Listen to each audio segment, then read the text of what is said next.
Girls are the most disadvantaged people in the education system of Uganda, more so in rural areas.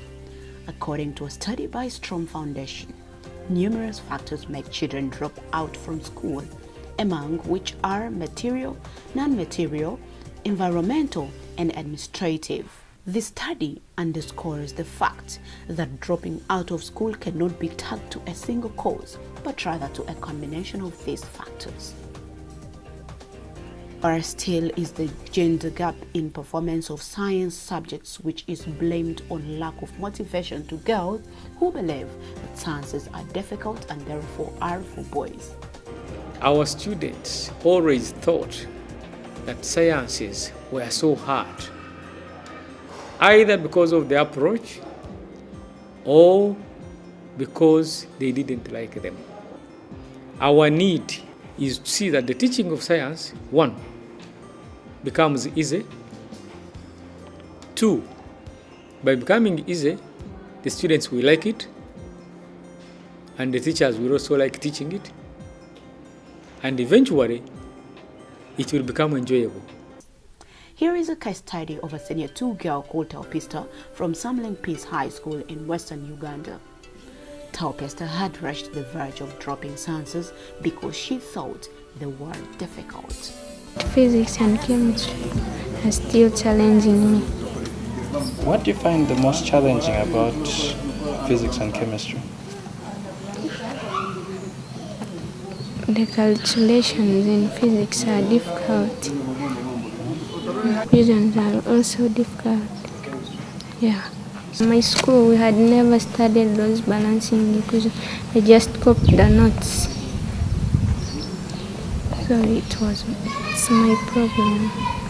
She, prior to USEP's going to school, had given up on sciences. For her, everything on sciences was completely bad. It could be demonstrated by the poor performance in class, and she resorted to believing that sciences are hard, a mentality that drives girls to drop out of school. USEP visited us. She had a negative attitude on sciences. She's so quiet in class. I think she has that natural fear in her that could not ask at first. A one-on-one mentorship session was organized with USEP and TEL to deal with the root cause of such a mindset. USEP highlighted TEL's plight further to the teachers, who in turn launched a follow-up in class and her performance in tests.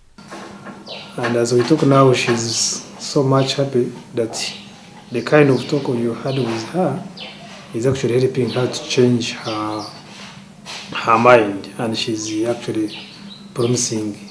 Today, as we speak, in just a period of less than a year after USEP motivating and encouraging her, there is a significant change in her performance.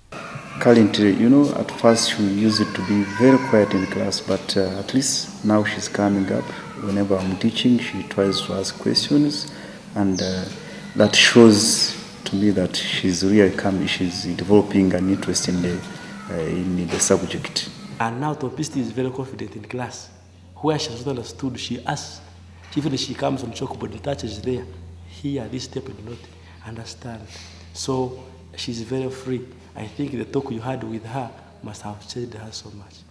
But she was among the average performers in mid-of-term examinations this term. Because in math, I'm sure, she scored 15 out of 40, which was some improvement from 5. Just like Teo before USEP's intervention, so are many girls still slaves to negative attitude towards sciences in rural areas, why USEP needs to intervene given resources. Biology is hard to me. Let me ask, is it the math which you fear? I don't fear it, but it's difficult to understand. Teo today is a happy student and can't believe how greatly she has improved and come to love sciences to the extent of being one of the most active students in class and at science fairs. She is inspiring fellow girls to appreciate sciences, a peer-to-peer tactic of improving the learning process.